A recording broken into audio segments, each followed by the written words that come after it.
이번 주간도 우리 성취될 말씀 같이 보겠습니다. 창세기 25장 27절로 34절입니다. 창세기 25장 27절로 34절 교독합니다. 그 아들이 장성함에 에서는 익숙한 사냥꾼이었으므로 들 사람이 되고 야곱은 조용한 사람이었으므로 장막에 거주하니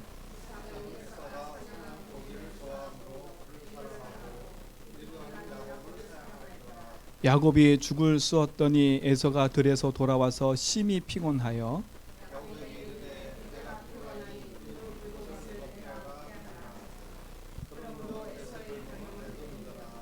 야곱이 이르되 형의 장자의 명분을 오늘 내게 팔라.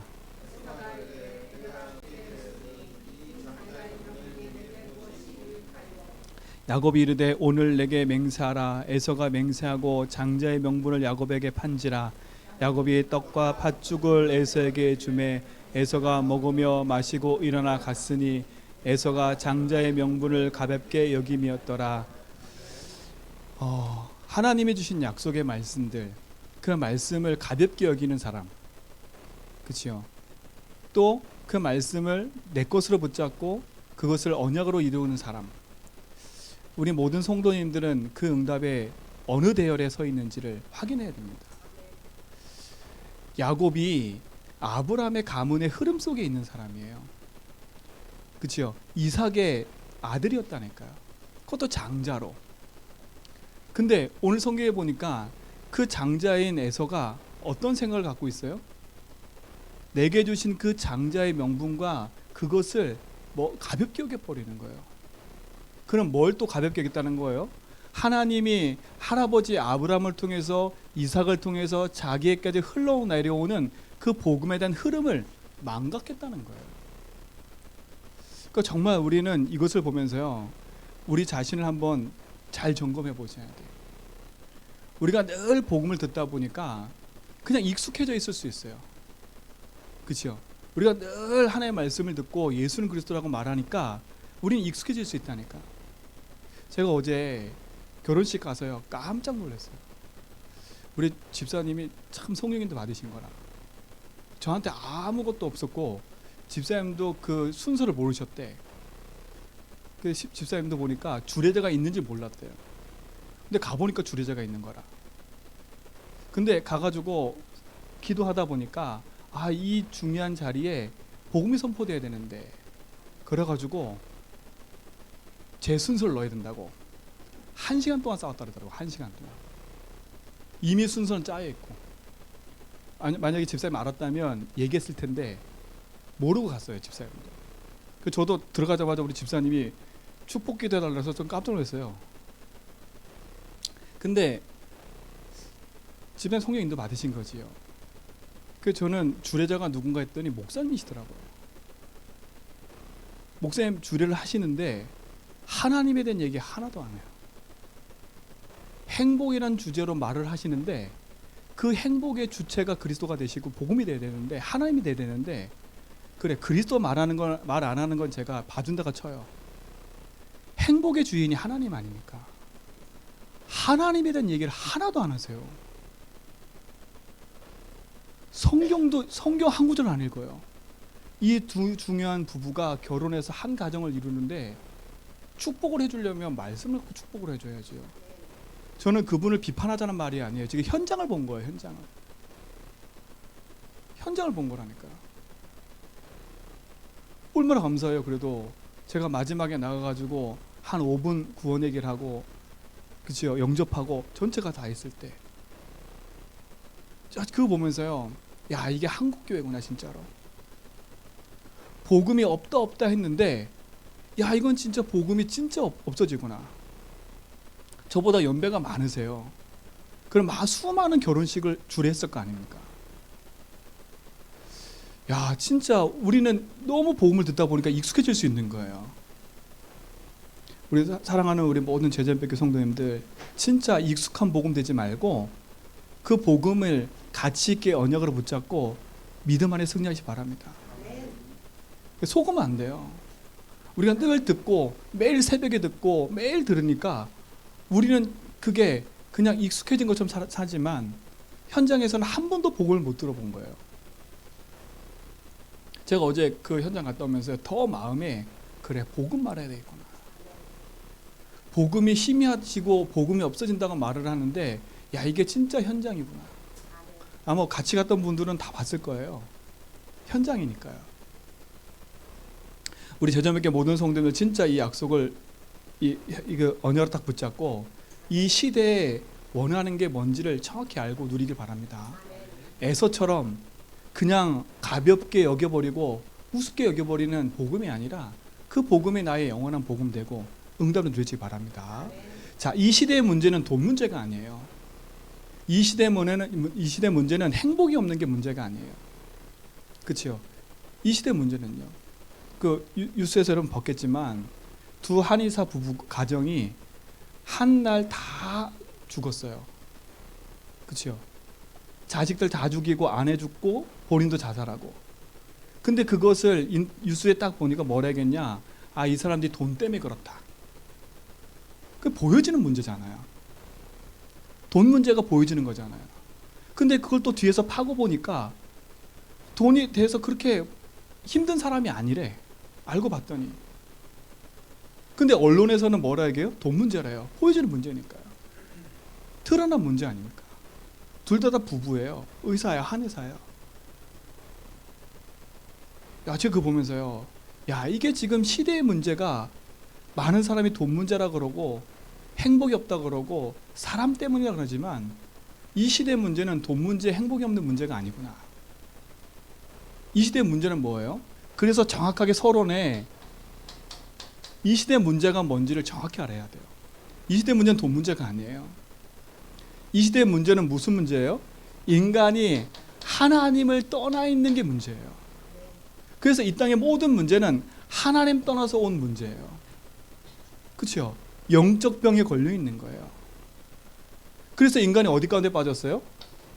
죄 가운데 빠졌다니까요. 그래서 누구한테 붙잡혔어요? 사단에게 붙잡힌 거예요. 이게 인생의 문제요? 이게 이 시대의 문제요? 나의 문제였던 거예요.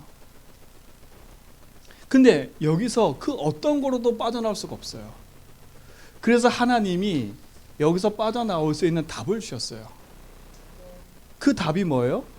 바로 예수 그리스도인 겁니다. 그렇죠? 예수 그리스도만이 우리 인생의 영원한 답이 돼요.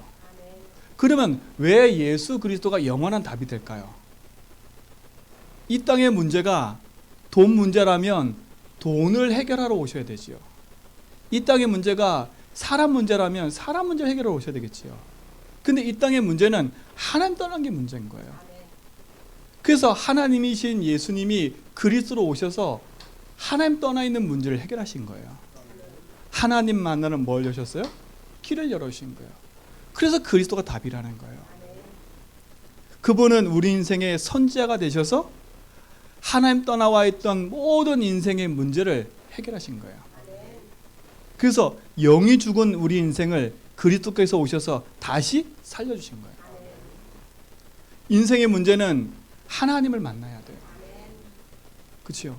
근데 그 하나님 만나는 길이 그리스도라. 세상에 필요한 답은 복음밖에 없어요. 내 인생에 필요한 답은 복음밖에 없어요. 그래서 내 문제를 바르게 진단하라니까요. 아, 지금 와 있는 이 실패가 나에게 가장 큰 문제처럼 보이지만 실패가 올 수밖에 없었던 근본적인 이유가 이건 거예요. 그렇죠? 하나님 떠나서 죄 가운데 사단에 붙잡혀 살던 내 인생이 하나님을 만나놓고도 하나님이신 참된 복음이 나에게 답이 안 되니까 불신자와 똑같은 삶을 살 수밖에 없는 거잖아요. 그래서 복음이 나하고 맞아야 돼요. 복음이 내 인생의 답이 돼야 돼요. 그렇죠? 그리스도만이 하나님 만나는 길이에요. 그 말은 뭐예요? 내 인생의 주인이 되어야 된다는 거예요. 인생이 영이 죽어 주인을 잃어버린 인생 속에 그리스도가 오셔서 우리 인생의 주인으로 찾아와 주신 거예요. 그렇죠? 또 뭐예요? 사람이 말을 해요. 나는 죄인이라고. 맞아요. 근데 그 사람들이 말하는 죄를 물어보면 죄가 뭔지를 몰라요. 내가 부모한테 못한 죄, 내가 사람한테 못한 죄, 내가 자식한테 못한 죄, 내가 많이 못하는 죄, 자꾸 우리도 모르게 육신적이고 윤리적이고 도덕적인 죄를 자꾸 얘기를 해요. 우리는 육신적이고 도덕적인 죄의 용서 못 받아서 지옥 가는 게 아니라니까. 이 죄가 뭐예요? 요한복음 16장 9절에 보니까 하나님을 믿지 않는 게 죄래요. 인간이 사단의 유혹을 받아서 하나님 떠난 그 죄를 말하는 거예요. 그럼 우리는 태어나면서부터 죄인으로 태어난 거예요. 그러니까 우리가 죄인임을 인정해야 된다니까요. 그렇죠? 내가 죄인이기 때문에 나는 그리스도가 필요한 거예요. 그래서 그리스도가 오셔서 우리 인생의 재앙 가운데 고통 가운데 살 수밖에 없는 죄의 문제를 해결하셨다니까요. 그래서 어떻게 했어요? 우리를 죄에서 해방시켜 주신 거예요. 그리스도께서 피 흘려 죽음으로 말미암아 영원히 죽을 수밖에 없는 우리 인생의 모든 저주 재앙이 끝난 줄 믿습니다. 그렇죠? 그러니까 그리스도가 답이라는 거예요. 그리스도만이 내 인생의 영원한 저주 재앙을 꺾으시고 용서하신 분. 더 중요한 건 사단이에요. 사단은 영적 존재라니까요. 이 영적 존재인 사단은 인간이 이길 수가 없어요. 그렇죠? 그래서 하나님이 사단을 꺾으시고 거기서 우리를 건져내셔야 돼요. 그래서 그리스도가 오셔서 뭐예요? 십자가에서 죽고 부활함을 말미암아 사단의 권세를 깨뜨리고 우리를 거기서 승리케 하셨어요. 하나님 만나는 길을 여신 선지자, 우리의 모든 죄와 저주에서 해방하신 제사장, 사단 권세 깨뜨리신 왕. 그렇죠? 이 그리스도가 요한복음 1장 12절에 내 인생의 주인으로 영접될 때 하나님 자녀가 되는 거잖아요. 우리 사랑하는 성도 여러분들, 진짜로 복음 안에서 바르게 진단하세요. 아, 세상의 문제는 돈 문제가 아니라 이거구나. 그럼 이 세상에 필요한 답은 하나, 그리스도밖에 없구나. 그러면 세상 문제만 그렇겠어요? 내 문제도 맞아요. 그렇죠? 내 문제의 시작이 하나님 떠나서 온 거라니까요. 그렇죠? 우리는 하나님 떠나서 모든 게 시작된 거예요. 근데 내가 하나님 만나놓고도 왜 나에게는 문제가 계속돼요? 그 문제가 해결 안 되는 것처럼 보여요? 간단한 거예요. 하나님 만나놓고도 이게 나의 답이 안 되는 거예요. 하나님 만나놓고도 불신자와 똑같은 생각을 하고 살아가는 거야. 그러니 복음이 나하고 안 맞아. 그래 어떻게 돼요? 불신자와 똑같이 윤리, 도덕 이걸 가지고 답을 찾는 거예요. 세상의 방법을 가지고.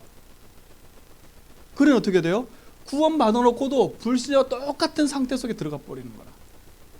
오늘 사랑하는 성도 여러분들, 진짜로 복음 안에서 불신자 상태가 불신자에게만 있는 게 아니라 그 상태가 나구나라는 걸 보여야 돼.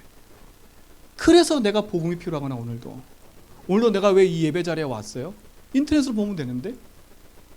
하나님이 우리를 부르셔서 구원의 가치와 감사와 감격을 우리가 복음 안에서 보지 않으면 안 되는 신분이기 때문에 그래요. 오늘 진짜 이 부분에 그리스도 안에서 오직의 답을 얻기 바랍니다. 그렇죠? 이게 복음 아닙니까? 그리스도 아닙니까? 이게 내 현장과 내 삶에 선포되어야 되고 나를 만나는 모든 현장과 사건 속에 선포돼야 돼요. 내 문제에 이게 적용돼야 돼요. 그렇죠? 인생의 진짜 문제는 이 문제다. 그렇죠? 인생의 진짜 답은 그리스도다. 내 인생 모든 문제의 시작은 이거구나. 이것 때문에 온 결과구나. 그래서 나에겐 그리스도 필요하구나. 그러면 겸손하게 언약 붙잡고 그 길을 가게 돼 있어요. 그러면 누굴 만나든지 이걸 얘기할 수밖에 없고 내 자신에게도 이걸 적용할 수밖에 없어요. 아, 그렇구나. 나에게는 그리스도밖에 없구나. 그렇죠? 보세요. 여러분에게 찾아오는 이 잠깐의 우울한 생각을 이길 수 있어 없어요? 우리는 이길 수 없어요. 아니, 내 속에 찾아오는 그 우울한 생각과 불안함도 내가 떨칠 수 없는데 잠시 TV 보고 잠시 여행하면서 우울감을 잊어버릴 수가 있어요. 그건 잊어버리는 거지 답이 아니잖아요. 그러니까 우리 성도님들 삶 속에 찾아오는 그 문제를 자꾸 임기응변식으로 자꾸 떼어붙이지 말고요. 하나님 앞에 딱 정확하게 이 문제는 하나님 떠나서 온 거기 때문에 그리스도 아니면 안 돼 라고 딱 손빼버리라니까요. 그리고 뭘 딱 붙잡아요? 그렇지, 인정해버리면 된다니까. 나는 그럴 수밖에 없는 존재구나. 그래서 내가 십자가에서 그리스도가 죽고 부활하신 게 나의 사건이 돼야 되는구나. 우리는 죽어야 돼요, 십자가에. 그렇죠? 그리스도를 말미암아 살아나야 돼요, 우리는요. 근데 우리는 어떻게 해서 반대가 됐잖아요. 내가 살아서 자꾸 반대가 하려고 그러잖아요.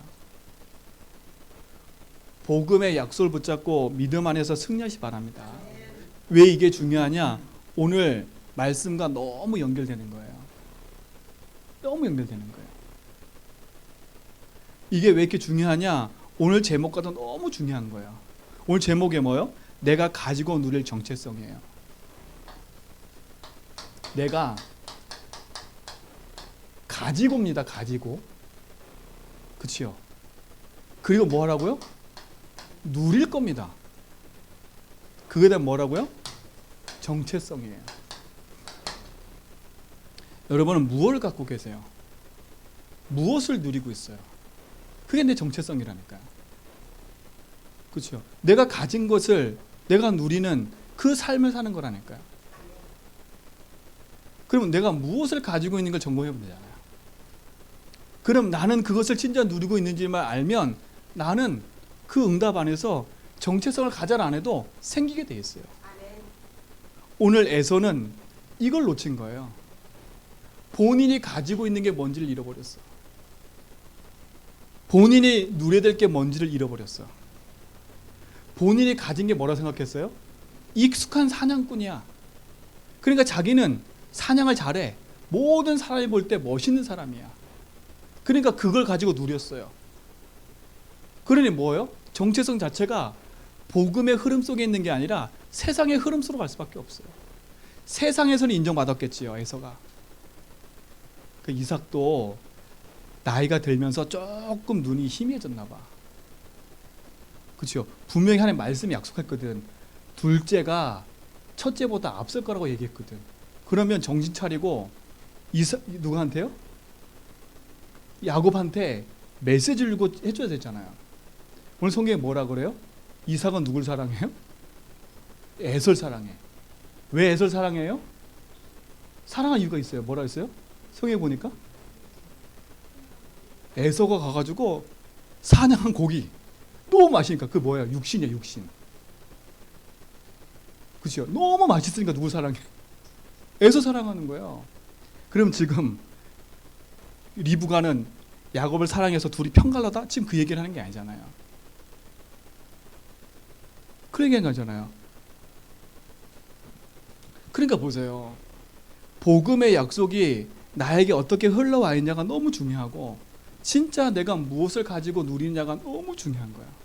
그거에 따라 내 응답이 오는 거야. 정체성 응답이 오는 거라니까. 오늘 그 응답의 축복을 우리 모든 성도가 회복해 바랍니다.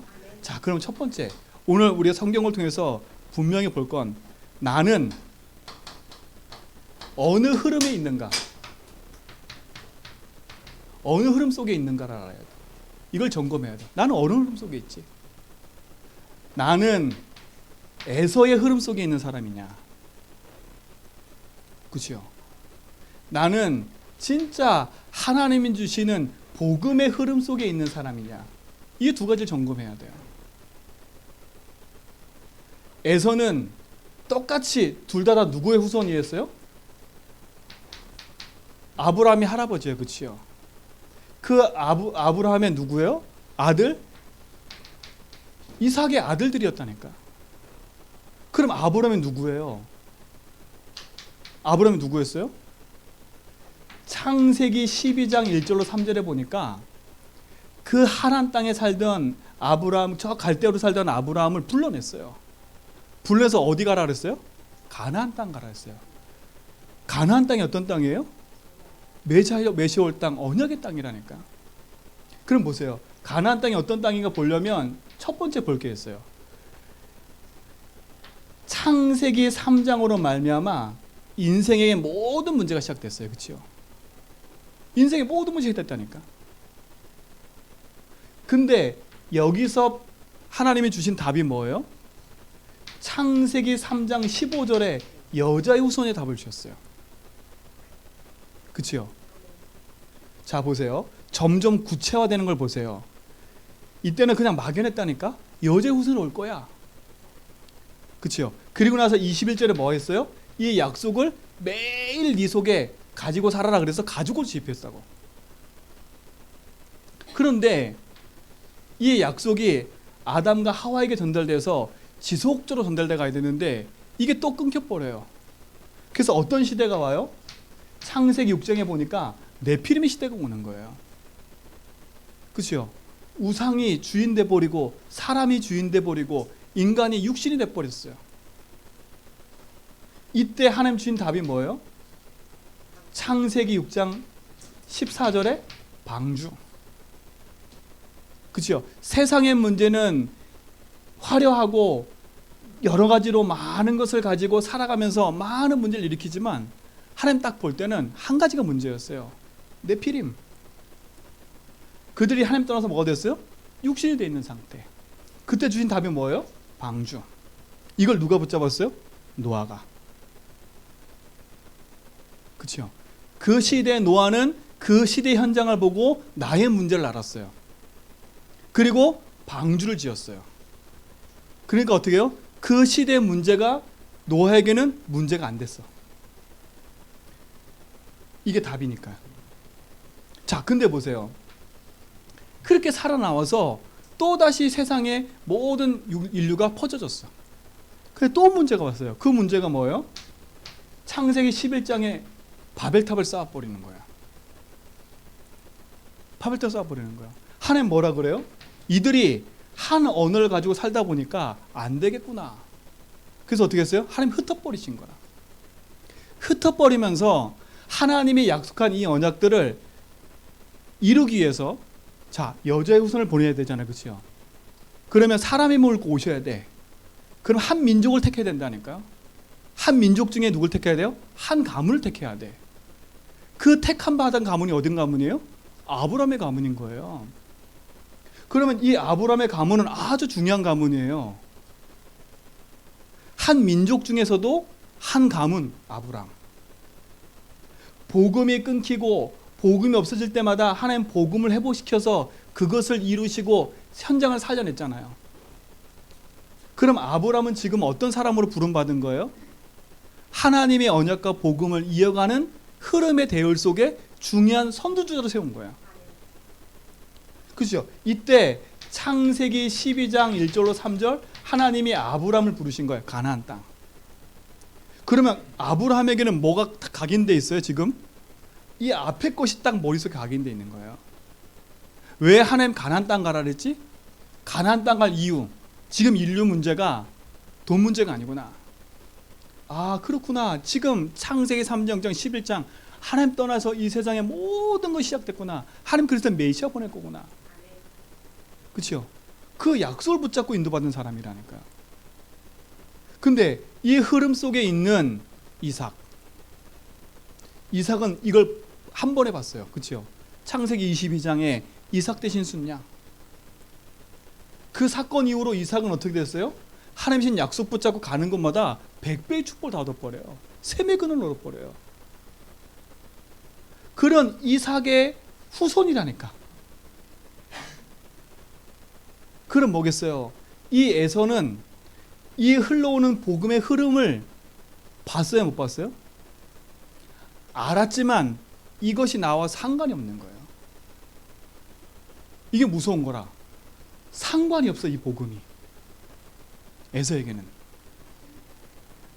그렇죠? 아, 그냥 아브람, 이삭, 그 이삭에서 나온 우리는 에서, 우리는 야곱. 그냥 이렇게만 생각하는 거예요. 우리가 복음의 흐름을 붙잡고 간다는 자체가 얼마큼 큰 축복인지 이걸 통해서 확인하셔야 돼. 왜 복음이 끊어질 때마다 하나님이 사람을 세워서 그 복음의 약속을 계속 이어가게 만들었냐? 그걸 아셔야 된다는 거예요.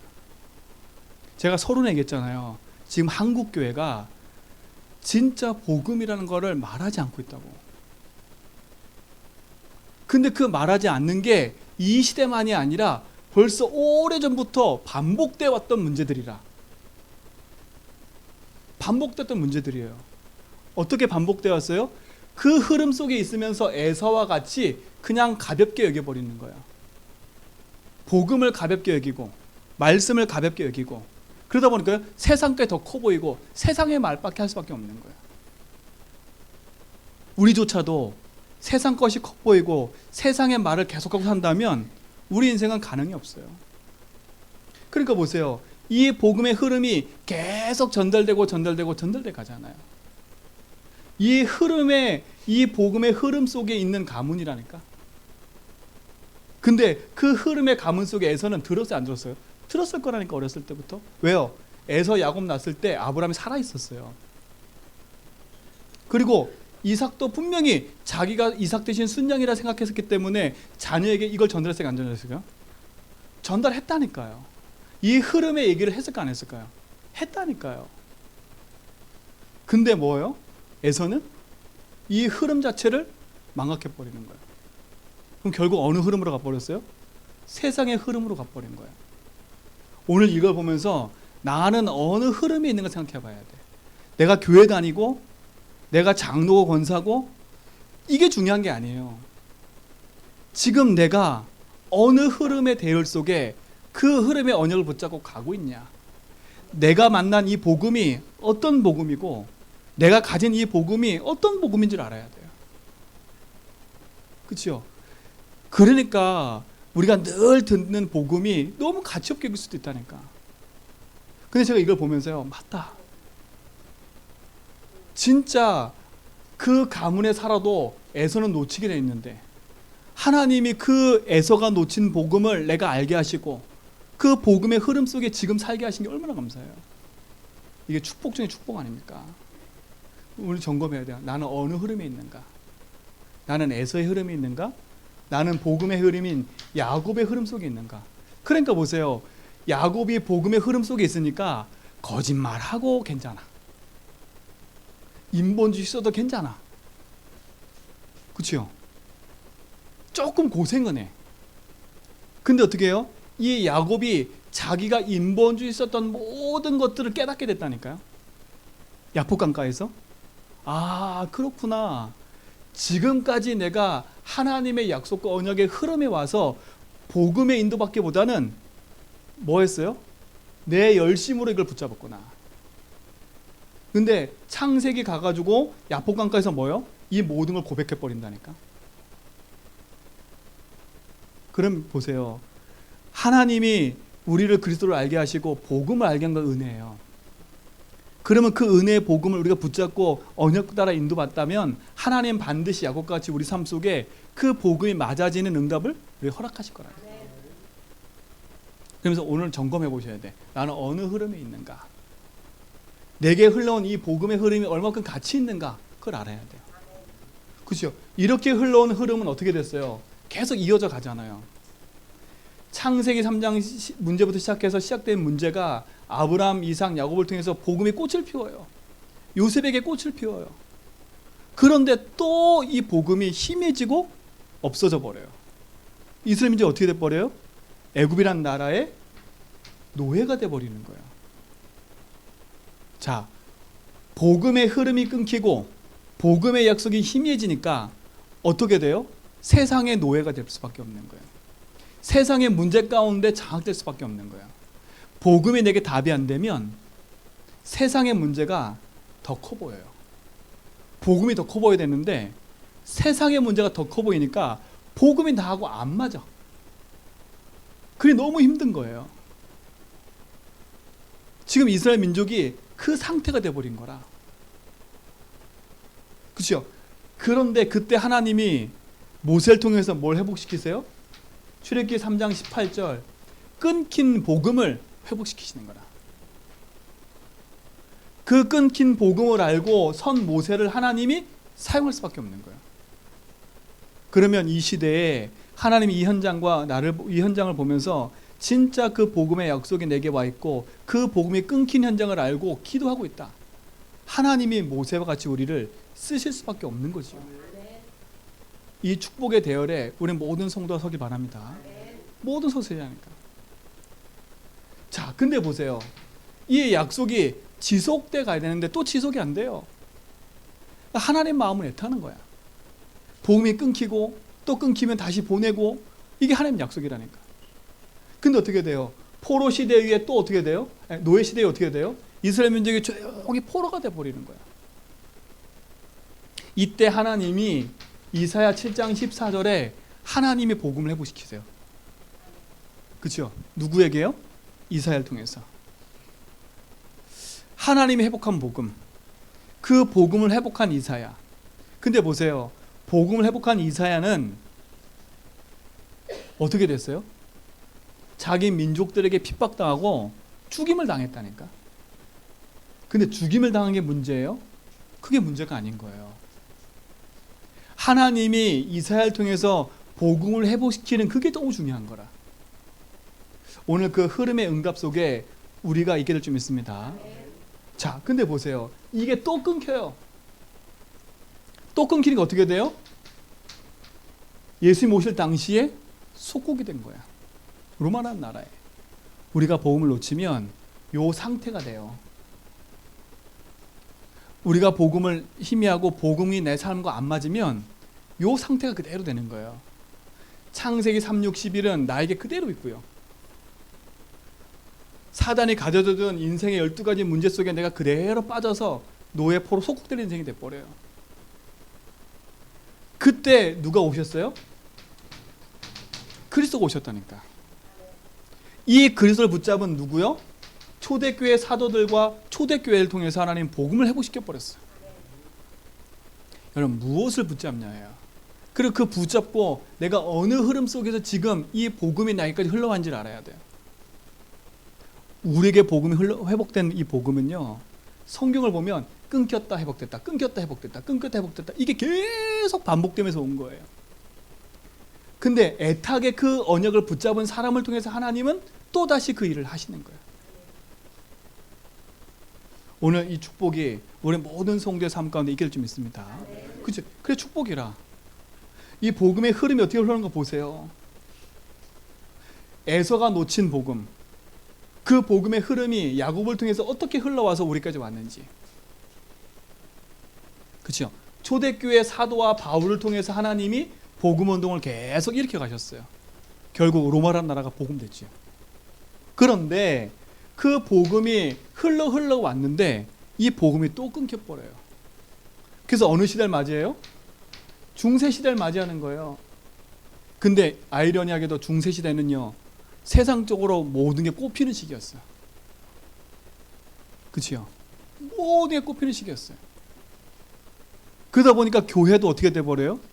그 세상과 맞물려서 가버리는 거예요. 오직 복음하는 게 구식이라. 오직 그리스도라는 게 구식이라. 사단 얘기하는 게 구식이라. 그렇죠? 사단과 오직 그리스도 얘기하는 게 구식이 돼버렸어요. 왜 자꾸 사단 얘기하냐 이거예요. 뭐만 자꾸 커져요? 교회당만 점점 커져요. 점점 뭐가 희미해져 버려요? 똑같이 복음의 약속과 언약이 희미해져 버려요. 어느 흐름으로 가고 있어요? 에서의 흐름으로 가는 거예요. 어디 흐름으로 가요? 육신에 매여서 가장 가치 있는 복음이 희미해지는 거예요. 그리고 어떻게 돼요? 이 시대 속에 제일 많은 전쟁이 일어났잖아요. 요 시 넘어오면서요. 복음 놓친 시 넘어오면서요. 하나님 이때 하나님 누굴 세워요? 루터를 통해서 복음을 회복시켜요.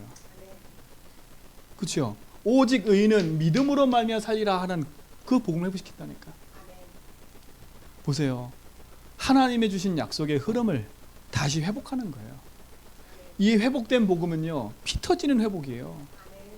그렇죠? 그러니까 얼마나 가치 있어요. 하나님이 루터를 통해서 모든 걸 다 축복하고 쏟아붓잖아요. 근데 이 복음이 흘러와서 저 미국으로, 저 영국에서부터 미국으로 많은 운동을 일으키면서 흘러와요. 그래서 한국까지 흘러와서 전 세계 복음 운동이 시작됐다니까.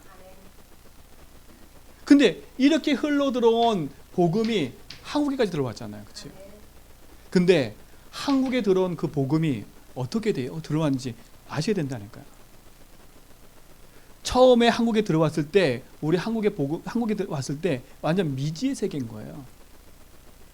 그렇죠? 어떻게 보면 정확한 복음이 선포됐다기보다는 미지에 빠져있는 현장을 개혁시키는 더 많은 일을 벌였어. 그리고 뭐예요? 전쟁을 겪으면서 많은 전쟁의 고아들이 나타나니까 그들을 막 살리는 쪽으로 복음이 갔다니까. 원색적인 복음이 아니라 그런 복음을 흘러간 거예요. 그렇죠? 가난한 자, 병든 자, 치유하는 그쪽으로 흘러가 버린 거예요. 그리고 뭐예요? 오직 복음이 아니라 막 성령 운동 방향으로 막 흘러가 버린 거예요. 그럼 어떻게 했어요? 한국 교회가 복음을 통해서 이루어진 이 한국 교회를 보면 어떻게 보면 진짜 복음이 우리에게 선포된 건 감사한 건데 복음의 흐름 속에 한국 교회를 딱 돌아보면 정확하게 그리스도의 복음이 선포된 현장이 없어요. 그렇죠? 교회사를 연구해보고 교회사를 보면 없어요. 믿음 좋은 사람 참 많고 많은 응답을 받는 사람 많은데 진짜 없어요. 이 원색적인 복음이 흘러가는. 근데 하나님이 이 복음을 회복시켰다니까. 그렇죠? 주는 그리스도시요 살아계신 하나님의 아들이다. 그 고백을 가지고 시대 현장 속에 복음이 희미한 걸 알고 하나님의 복음 운동을 일으켜버렸어요. 그렇죠? 그 복음 운동의 대열 속에 우리가 있는 거라니까요. 그렇죠? 그게 뭐예요? 말을 하고 싶지 않지만 말을 하면 웃기겠지만 다락방이에요. 제가 왜 정체성을 얘기했냐? 우리가 어떻게 흘러와 있는지를 알아야 되는 거예요. 유광수 목사님을 추종하자? 그 말이 아니에요. 하나님이 유 목사님을 통해서 지금 복음이 흘러오는 그 끊긴 복음을 하나님이 오직 복음으로 회복시켰어요. 그러니까 보세요. 이 복음의 흐름을 깨닫고 회복한 유 목사님을 하나님 축복할 수밖에 없는 거예요. 유 목사님의 모습이 중요한 게 아니에요. 지금 시대의 흐름을 회복한 거라니까요. 그러니까 어떻게 돼요? 거꾸로 지금 어떻게 돼요? 이 복음을 역수출하고 있잖아요. 전 세계로. 우리가 한국에서 복음을 받았다면 이제는 거꾸로 복음을 역수출하고 있다니까요. 오직 복음에. 현장을 가보면 가볼수록요. 한 번도 이 복음을 듣지 못했다는 게 너무 많아요. 현장에요. 저기 남미 같은 데 가면요. 목사님들이 신학을 제대로 공부하지 않고 목사가 된 사람이 너무나 많아요. 동남아도 마찬가지고요. 뭘로 받은지 아세요? 능력 받은 걸로. 그렇죠? 막 손 얹으니까 치유받고 이런 걸로 다 했다니까. 한 번도 신학을 공부한 적이 없어요. 전 세계가 지금 그렇게 흘러가고 있어요. 진짜 이 시대 속에 하나님 우리에게 주신 복음의 응답이 있다면 어떤 축복을 주시겠어요? 그러니까 보세요. 끊긴 복음을 회복하고 나니까 하나님이 쏟아부을 수밖에 없는 거예요. 그러면 우리도 적용해 보세요. 내 삶 속에 한 번도 복음이라는 것이 회복되어 있지 않다가 하나님 나에게 복음을 깨닫게 하셨어. 그리고 오직 복음 붙잡고 그리스도면 다 된다고 고백하고 지역 살리고 가정 살리겠다고 소원 갖고 기도하는 사람이다. 내가. 하나님 어떡하겠어요? 그렇죠? 우리 가문 중에 한 번도 우리 가문 살리겠다고 복음으로 언약 붙잡고 오직한 사람이 안 일어났어. 그럼 여러분 유일성이에요. 여러분 가정의 유일성이라니까. 우리 가정에 오직 복음으로 가정 살리고 가문 살리겠다고 오직 복음으로 회복한 유일성의 사람들이에요. 그럼 여러분 문제가 조금 있다? 괜찮아요. 조금 내가 상처가 있다? 괜찮아요. 하나님 상처가 있고 문제가 있어서 못 쓰는 게 아니에요. 그 흐름의 대열 속에 있는 사람이냐 아니냐가 중요한 거예요. 이 다락방이 이 흐름 속에 있는 거예요. 그렇죠? 하나님이 2000년 만에 회복한 그 복음 운동의 흐름 속에 이 흐름 속에 우리 교회와 다락방이 있고 내가 있는 거예요. 그러니 하나님 축복할 수밖에 없는 거지요. 이 흐름의 대열 속에 있다. 그러면 다락방 교회 잘났다? 지금 제가 그 얘기하는 게 아니에요. 주류냐 비주류냐 비주류냐요. 우리는 뭐가 됐어요 이제는요? 성경 안에서 주류가 된 거예요. 주류. 하나님이 주신 복음의 흐름의 주류가 된 거라니까. 비주류로 살던 내 인생이 복음의 주류가 돼버렸어요. 그러니 조금 문제 있는 거 괜찮아요. 복음이 나하고 영원한 답이 되고 뭉디 되면 승령이 되는 거야. 이 복음이 흘러 들어와서 제주 한빛교회에 우리까지 와 있는 거야. 그렇죠? 나에게까지 와 있는 거예요. 그러니 얼마나 가치 있는 거예요. 에서가 놓친 그 복음의 흐름을 우리는 깨달았어. 이 감사한 거 아니에요? 저는 말씀을 준비하는데 이 에서가 놓친 복음을 몇 년 만이에요. 에서가 살아있는 게 아브라함이 2000년대 살았으니까 2000년, 4000년 전이죠. 약 3500년 전에 놓친 에서가 놓친 복음을 우리는 알고 있어요. 이 흐름을 알고 이 속에 오직을 하고 있다. 이게 축복 아닙니까? 그래서 진짜 내가 어느 흐름에 있는지를 점검하셔야 돼요. 내가 에서의 흐름이다? 그럼 빨리 오늘 복음을 바꿔버리면 돼요. 하나님 맞습니다. 내 삶 속에 나도 모르게 육신과 세상으로 살던 내 인생인데 하나님 이제는 이 복음이 나의 모든 것 되도록 나의 삶을 축복해달라고. 그렇죠? 이 흐름 속에 우리 성도들이 있기 바랍니다. 3500년 만에 에서가 놓친 복음을 이 시대까지 듣고 있어요. 내가. 그렇죠? 이 시대 깨닫고 있다니까. 이거는 기적이잖아요. 저는 기적이더라. 나 성경 보면서 기적이더라고. 내가 오늘도 예수를 그래서 고백하고 내가 오늘도 복음을 듣고 그래서 붙잡고 있는 건 기적 중에 기적인 거예요. 이 기적의 축복 속에 내가 있음을 알고 우리 교회가 있음을 알고 언약 안에서 승리하시 바랍니다. 그러니까 뭐가 같이 있어요? 진짜 복음이 같이 있고 복음 전하는 교회가 같이 있을 수밖에 없지요. 복음 전하는 주의종이 같이 있을 수밖에 없고 복음 전하는 성도가 같이 있을 수밖에 없는 거예요. 같이 있을 수밖에 없지. 가치가 있지요. 왜? 진짜 그 시대 속에 응답받고 있는 거니까. 근데 보세요. 한국 교회가 오직 복음 말할 때 한 500명의 목사님들 면직시켜 버렸어요. 면직이라는 말은 뭔지 아세요? 넌 목사 아니야. 평신도 못, 넌 구원 못 받았어. 이 그러니까. 우리 목사님들은 면직당했어요. 구원 못 받았다고 아예 죄진 사람들이에요. 세상 말로 목숨 건 거예요. 내가 다락방 한다? 너는 이단이야. 아예 목숨을 내놓은 사람들이라니까요. 저도 신학교 때 제가 채플 딱 하고 나왔는데 전 교실에 다락방 2단 써 있더라고. 그 2단 중에 저도 있었거든요. 아니 아무 가치 있는 게 아니라 근데 물어봤어요. 교수님한테. 교수님 답변을 못해요. 뭘 갖고 얘기하느냐? 에서와 똑같이 육신적인 거 갖고 얘기해. 다락방에 실수한 거. 희한하죠? 복음을 갖고 얘기하는 게 아니라 사람의 실수를 얘기하는 거예요. 그게 기준 돼야 안 돼요? 그건 기준이 될 수가 없어. 복음이 우선이 아니라 사람의 됨됨이가 우선돼가지고 평가를 하고 있는 거예요. 혹시 사랑하는 성도 여러분, 여러분 삶 속에 내가 목사님을 바라보고 교회 성도를 바라볼 때 혹시 복음보다 육신의 눈으로 바라보고 있다면 그거 빨리 보셔야 돼요. 빨리 버려야 돼요. 에서와 같은 눈을 갖고 있으면 에서가 27장 가서 뭐라는지 아세요? 자기가 경우를 여겨놓고 이상한테 뒤집어 씌워버려. 뭐라는지 아세요? 제가 뺏어갔대. 제가 뺏어간 게 아니잖아. 자기가 줘버렸잖아요. 가치 없이 줘버렸잖아. 근데 뒤에서 뭐라 그래요? 그래서 뭐라 그래? 화가 나가지고 내가 내일 죽여버리겠대. 야곱을. 그러니까 보세요. 복음 놓치면 기준이 육신이 돼버리면 사람을 죽일 수도 있다니까요. 뭐가 우선되니까? 복음이 아니라 육신적이고 세상적인 거니까. 어느 흐름이 있어요. 육신의 흐름 속에 하나님 떠나 있는 인생 속에 살아가는 불신자의 흐름이 아니라 하나님이 수많은 피를 흘리면서, 그렇죠? 수많은 피를 흘렸다니까. 이 속에 있으면 죽지 않아요. 살 수 있어요. 그냥 유목사님과 저희가 그냥 타협했으면 살 수 있다니까. 근데 그게 아니잖아요. 수많은 순교가 일어났어요.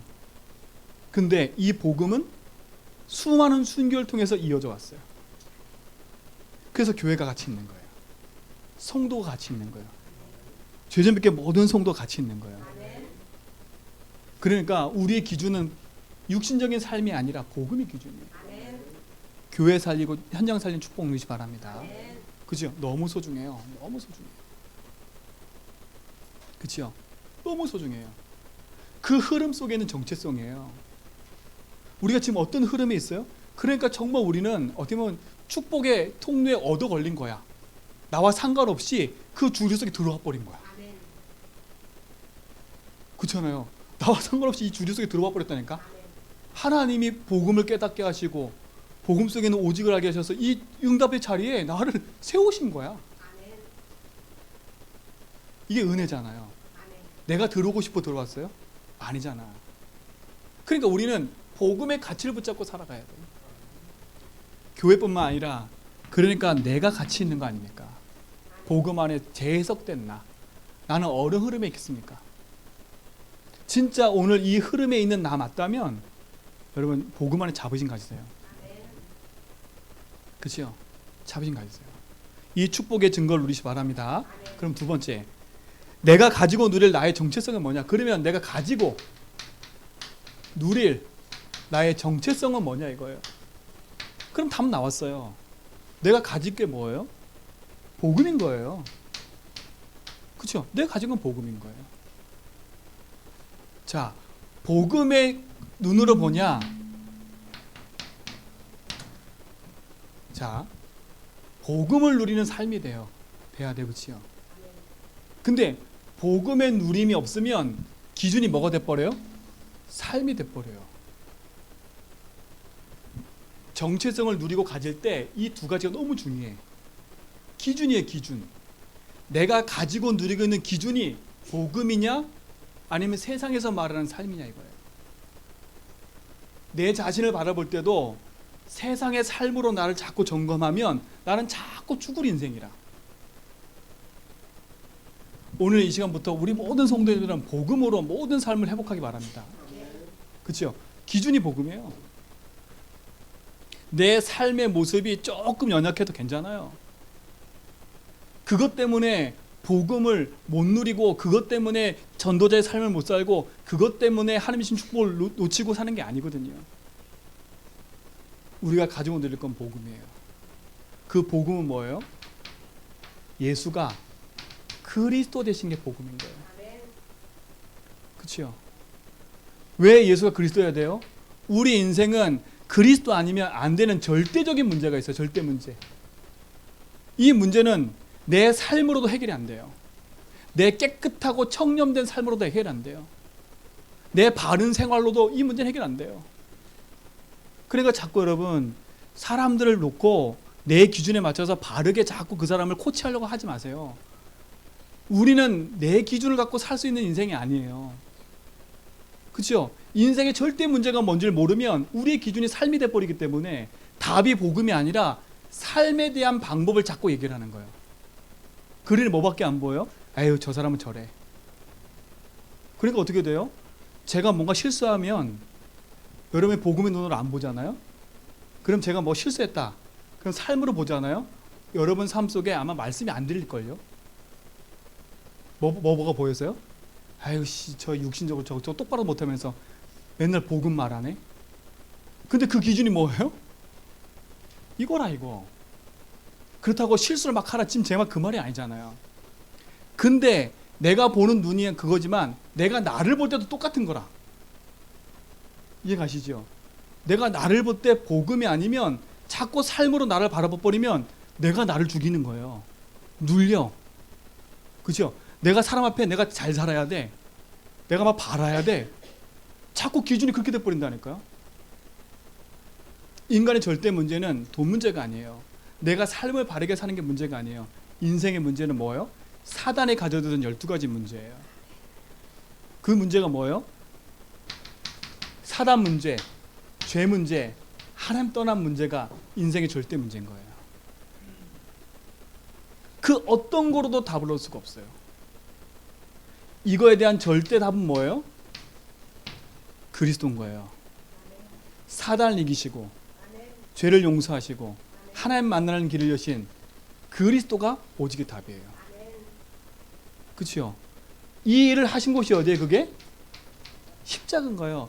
반드시 뭐 하세요? 죽으신 거예요. 죽으신 거. 진짜 우리는 하나님 앞에 죽어야 돼요. 내 인생의 복음 앞에 죽어야 돼요. 그리스도 하면 안 되는구나. 나의 무능과 무기력과 내 삶에 있는 문제는 복음 안에 안 되는 거야. 그리스도로 말미암아 승리하시 바랍니다. 그리고 그리스도로 말미암아 우리는 뭐 해야 돼요?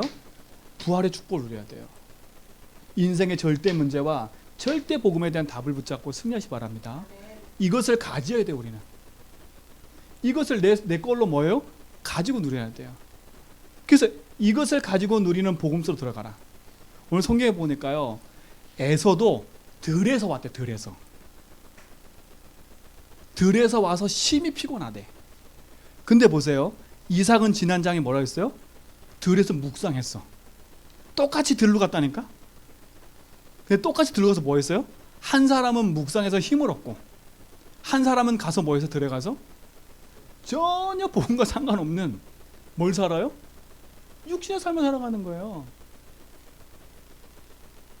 오늘 이후로 이 복음을 가지고 언약 안에서 묵상하면서 복음의 축복을 나의 것으로 누리는 응답이 바랍니다. 그렇죠? 그 복음이 내 생명의 언약으로 딱 붙잡아져야 돼요.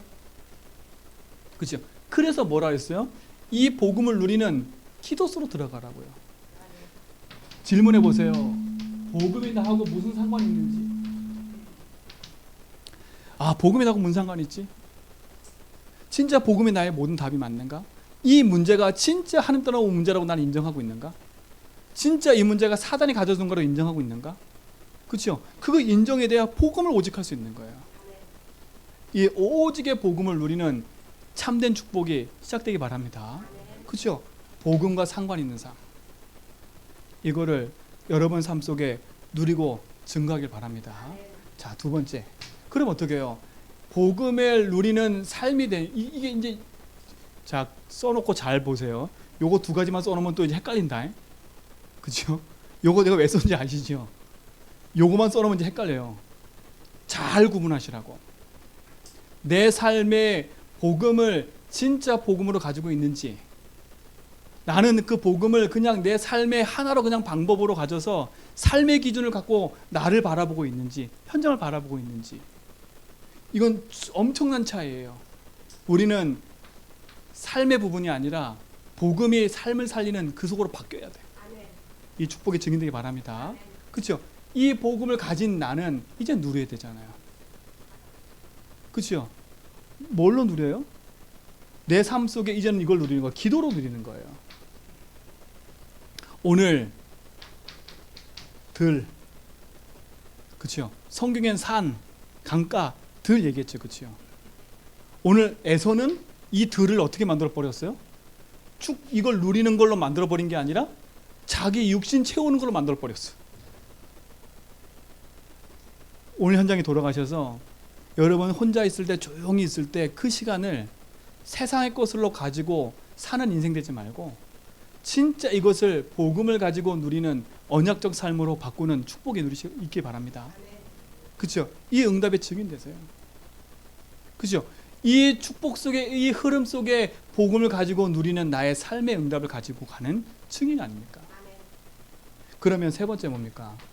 이제는 그 복음의 응답과 그 응답을 통해서 기도를 가지고 누리는 나의 삶에는 하나님 뭘 하기 원하세요? 결국은 베드로전서 2장 9절에 보니까 뭐라 그래요? 우리를 왕같은 제사장으로 부르셨고 기이한 빛을 선전하는 자로 부르셨어요. 우리는 그리스도가 될 수 없지만 그리스도가 내 인생의 주인 되는 순간에 우리는 왕같은 제사장의 축복을 누리는 사람으로 바뀌어버렸어요. 이게 우리의 정체성이라니까요. 그리고 이 복음의 빛을 전하는 전도자의 삶을 사는 게 우리의 정체성인 거예요. 오늘 복음의 정체성 가지고 누리고 승리하시 바랍니다. 자, 결론 마지막. 예수를, 내가 복음을 누리는 정체성을 가진 사람으로서 나의 삶에는 어떤 축복을 누리느냐? 정체성을 누리는 삶은 이겁니다. 그리스도가 주인 된 삶. 이게 정체성을 가진 사람의 축복이에요. 갈라디아서 2장 20절. 그리스도가 주인 된 삶. 또 뭐예요? 진짜 정체성을 바르게 알고 복음을 아는 사람은 두 번째, 그리스도를 누리는 삶입니다. 그렇죠? 이렇게 되는 거예요. 왜요? 골로새서 2장 2절로 3절에 그리스도 안에 모든 것이 다 감춰져 있으니까. 그리스도 안에서 모든 걸 회복하세요. 자, 세 번째, 복음을 가지고 누리는 정체성의 삶을 가진 사람은 그리스도가 주인 된 삶이다. 그렇죠? 그리스도를 누리는 삶이다. 세 번째 뭐냐? 그리스도의 증인된 삶입니다. 그렇죠? 우리는 그리스도의 증인된 삶을 살아가는 거예요. 사도행전 27장 24절에 하나님이 뭐라 그랬어요? 가이사 앞에 서서 복음을 전할 사람으로 하나님이 바울을 택한 것처럼 하나님이 우리를 그리스도의 증인으로 부르신 거예요. 정체성 가진 사람은 그리스도가 주인 된 삶이다. 정체성 가지고 누리는 삶은 그리스도를 누리는 삶이다. 그리스도를 증거하는 삶이다. 이 축복을 누리는 한 주가 되기를 축원드립니다. 하나님 감사합니다. 참 복음의 응답과 언약을 가지고 그리스도 안에 서게 하심을 감사합니다. 오늘도 그 복음 안에서 승리하도록 인도하여 주옵소서. 예수 그리스도 이름으로 기도합니다.